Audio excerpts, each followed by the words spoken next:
What should move forward in time with me, and what should be let go as if it's dead wood? The more dead wood that you let go of and burn off when you have the opportunity, the less it accretes around you. Here's something interesting about forest fires, People have been trying to prevent forest fires for a long time, especially that damn bear, Smokey, right? Because forest fires burn up the forest, and that can't be good. But here's what happens if you don't let forest fires burn. Well, forests collect a lot of dry branches, right? Because tree branches die and wood falls on the forest floor and collects. And so the amount of flammable material keeps increasing with time. And that's not so bad if it's wet, but if the amount of flammable material is increasing and it gets really dry, and then it burns, then you have a real problem.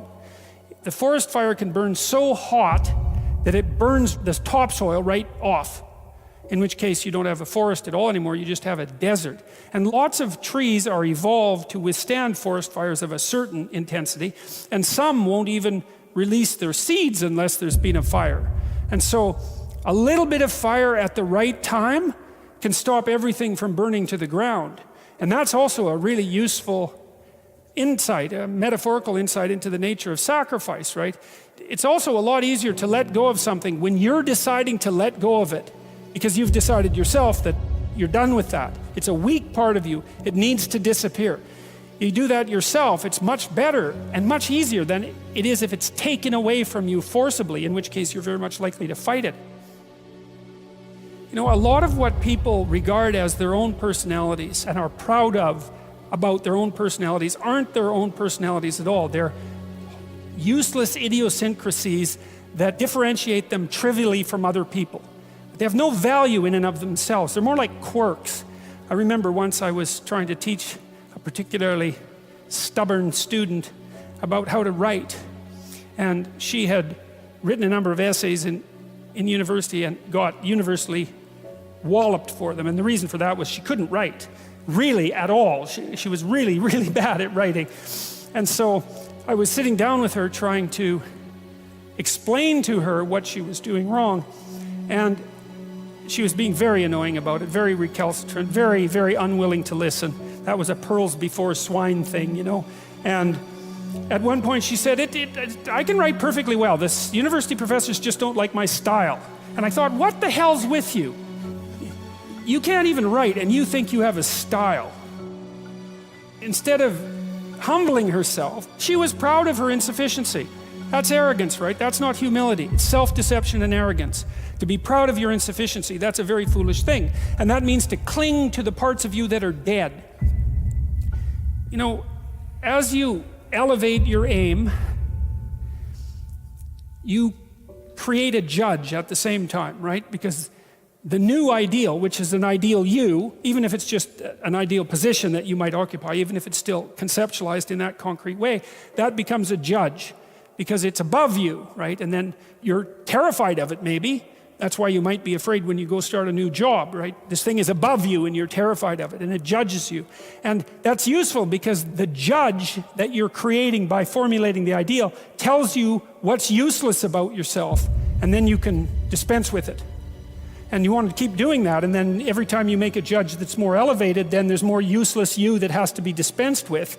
And then if you create an ultimate judge, which is what the archetypal imagination of humankind has done, say, with the figure of Christ, because if Christ is nothing else, he is at least the archetypal perfect man and therefore the judge.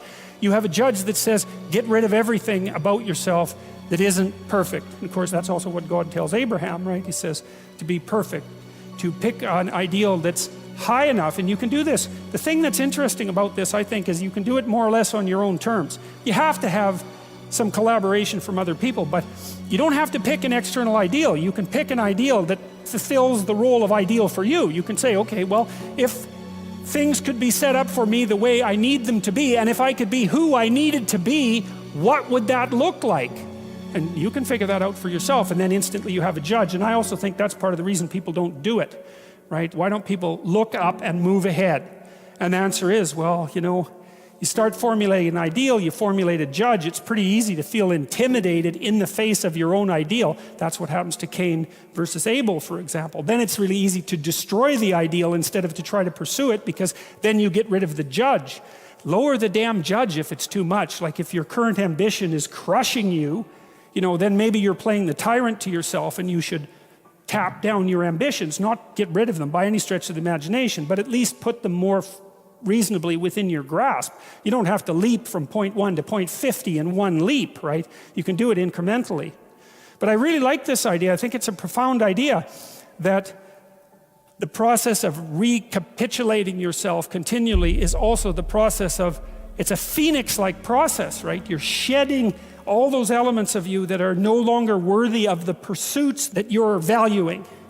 And then I would say, the idea here is that as you do that, you shape yourself ever more precisely into something that can withstand the tragedy of life and that can act as a beacon to the world. That's the right way of thinking about it. Maybe first to your friends and then to your family.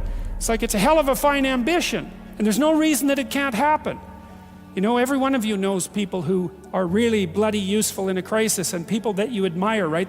You can think of all those people that you admire as partial incarnations of the archetypal Messiah. That's exactly right. And the more that manifests itself in any given person, then the more generally useful and admirable that person is in a multitude of situations. And we don't know the limit to that. But people can be unbelievably good for things, It's really something to behold.